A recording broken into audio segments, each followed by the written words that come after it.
Le prophète Ibrahim, que la paix soit sur lui, vivait depuis de longues années avec son épouse Sarah. C'était une femme vertueuse, croyante, patiente, mais elle n'avait pas d'enfant. Elle savait combien Ibrahim désirait une descendance pieuse. Alors, avec une grande noblesse de cœur, Sarah offrit à Ibrahim sa servante égyptienne, Hajar, pour qu'elle devienne sa femme et qu'elle lui donne un enfant. Allah voulut qu'à travers elle naisse Ismaël, le premier fils d'Ibrahim. Hajar devint enceinte, et Ibrahim fut comblé. Sarah, cependant, ressentit une forme de jalousie humaine. Allah inspira donc à Ibrahim de les installer loin pour apaiser les tensions et réaliser un grand destin. Par ordre d'Allah, Ibrahim emmena Hajar et son bébé Ismaël jusqu'à une vallée infertile, sèche et inhabitée. L'emplacement de la future Mecque où il n'y avait ni eau, ni arbre, ni habitation. Ibrahim les installa sous un arbre, déposa à côté d'eux un sac de dattes et une outre d'eau, puis se prépara à repartir. Hajar, étonnée et inquiète, l'interpella. « Ô Ibrahim, vas-tu nous laisser ici seuls, dans une vallée où il n'y a personne ?» Ibrahim ne répondit pas, car son cœur était très lourd. Elle répéta. Il ne répondit toujours pas. Alors elle demanda. « Est-ce Allah qui t'a ordonné cela ?» Ibrahim répondit. « Oui. » Elle dit alors avec une foi immense. « Dans ce cas, il ne nous abandonnera pas. » Cette parole de Hajar est l'une des plus puissantes expressions de confiance en Allah de toute l'histoire humaine. Ibrahim s'en alla, le cœur serré. Lorsqu'il fut hors de vue, il leva les mains au ciel et invoqua Allah. « Seigneur, j'ai établi une partie de ma descendance dans une vallée sans culture, près de ta maison sacrée, afin qu'ils accomplissent la prière. Fais que les cœurs de certaines gens penchent vers eux et accorde-leur des fruits. » Hajar, seul avec son bébé, vit les dattes diminuer, puis l'eau se finir. Ismaël, encore nourrisson, commença à avoir soif et pleurer. Le cœur d'une mère ne peut supporter cela. Alors Hajar se leva et se mit à courir pour chercher de l'eau.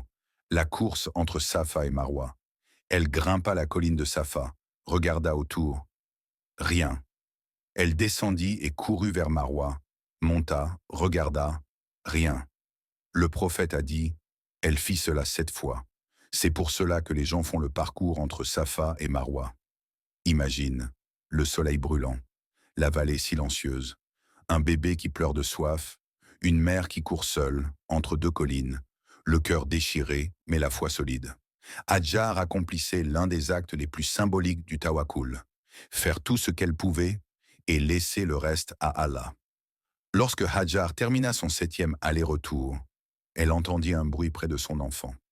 Le prophète a raconté, elle entendit une voix et elle dit « Ô toi, tu m'as fait entendre ta voix, si tu peux m'aider, fais-le. » Puis elle vit l'ange Jibril frapper le sol avec son talon ou son aile et l'eau jaillir.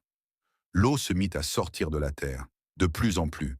Hajar, surprise mais heureuse, se précipita, fit un bassin autour de l'eau et remplissait son outre en disant « Zamzam, Zamzam », c'est-à-dire « Stop, rassemble-toi », par crainte que l'eau ne se perde. Le prophète a ajouté « Qu'Allah fasse miséricorde à la mère d'Ismaël. Si elle avait laissé l'eau couler librement, Zamzam aurait été un fleuve immense. » Zamzam devint une source intarissable, bénie, pure, le signe que Allah ne délaisse jamais ceux qui placent leur confiance en lui. Grâce à cette eau, des voyageurs passèrent par là, puis une tribu arabe, Jurhum, vint s'installer. Ils demandèrent la permission de vivre près de l'eau. Hajar accepta, et la vallée déserte devint peu à peu une ville bénie. Ismaël grandit parmi eux.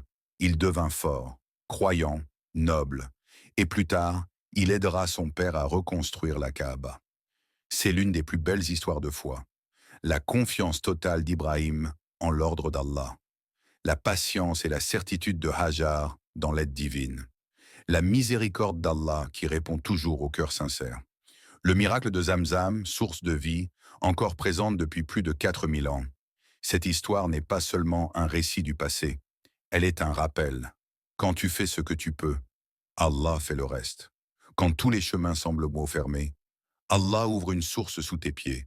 Quand tu te sens seul, tu ne l'es jamais.